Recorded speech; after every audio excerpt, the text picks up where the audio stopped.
शरद पवारांच्या राष्ट्रवादीच्या प्रदेशाध्यक्षपदी शशिकांत शिंदे आणि राजेश टोपेंच्या नावाची आता चर्चा आहे। शशिकांत शिंदेंची प्रदेशाध्यक्षपदी वर्णी लागण्याची दाट शक्यता आहे। काल जयंत पाटलांकडून राष्ट्रवादीच्या प्रदेशाध्यक्षपदाच्या राजीनाम्याचे संकेत देण्यात आले। योगेश बोरसे आमचे प्रतिनिधी आमच्या सोबत आहेत, अधिक माहिती जाणून घेणार आहोत। योगेश, राजेश टोपे आणि शशिकांत शिंदे यांच्या नावाची आता चर्चा सुरू झाली आहे।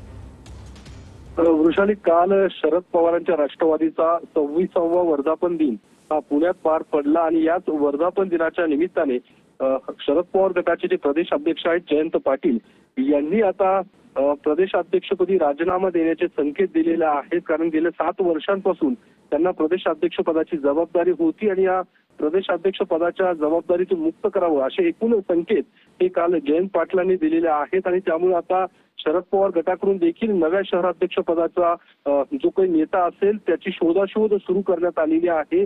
यामध्ये सर्वाधिक चर्चेतलं नाव जे आहे ते अर्थात माजी मंत्री शशिकांत शिंदे जे सातारा जिल्ह्यातून येतात त्यांच्या नावाची चर्चा ही आहे आणि त्यांचं दाट शक्यता आहे की प्रदेशाध्यक्षपदी वर्णी लागण्याची शक्यता आहे। दुसरं नाव जे अर्थात राजेश टोपे हे मराठवाड्यातनं हे नाव येतात, ते देखील माजी आरोग्य मंत्री आहेत, त्यांचंही नाव प्रदेशाध्यक्षपदी चर्चेत आहे। त्यामुळे या 2 नावांपैकी एका नावावरती शिक्कामोर्तब होण्याची शक्यता आहे। मात्र काल शरद पवारांनी स्पष्ट केलेलं आहे की स्थानिक स्वराज्य संस्थांच्या निवडणुकीनंतर प्रदेशाध्यक्षपदी किंवा नवीन जो कोणी नेतृत्व असेल त्याची निवड केली जाईल। त्यामुळे या संपूर्ण स्थानिक स्वराज्य संस्थांच्या निवडणुका या जयंत पाटलांच्या नेतृत्वातच पार पडतील।